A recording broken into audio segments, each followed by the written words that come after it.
Olá! No vídeo de hoje você vai aprender a usar a função Conte Valores aqui no Google Planilhas, extremamente útil para quando você precisa contar em segundos células que contêm dados, ignorando as células vazias. Então, acompanhe comigo. Veja, aqui nós temos essa simples tabela de estoque, onde eu tenho o produto e a quantidade. E o que ele está pedindo para mim? Para contar a quantidade de produtos com valores no estoque. Então, vamos lá. Vou iniciar com sinal de igual, vou colocar aqui conte, ponto, e vou selecionar a função conte valores.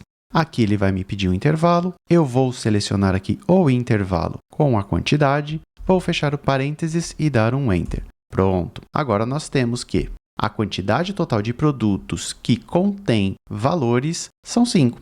1, 2, 3, 4 e 5.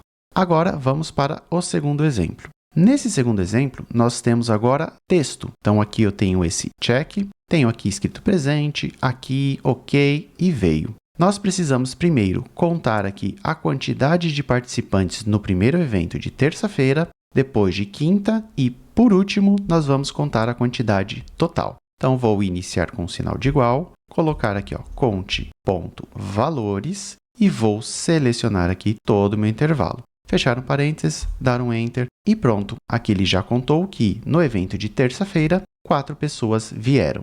Agora eu vou segurar aqui na alça de preenchimento e arrastar para o lado. Pronto, ele vai fazer o mesmo cálculo, só que para quinta-feira.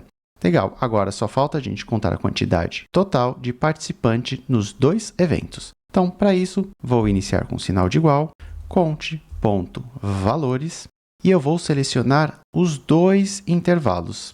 Então, agora eu vou fechar parênteses, dar um Enter e pronto. Aqui ele trouxe o resultado de que nós tivemos, ao todo, 10 pessoas participando dos eventos. Hoje você aprendeu como usar a função Conte Valores com alguns exemplos práticos. Vimos que é possível contar células com valores e texto de forma rápida e prática. Gostou desse conteúdo? Então não se esqueça de dar um like, se inscrever no canal para mais conteúdos sobre o Google Planilhas e compartilhar com seus amigos que também usam a planilha no dia a dia. E comente aqui embaixo qual outra função você gostaria de aprender. Um grande abraço e te encontro no próximo vídeo.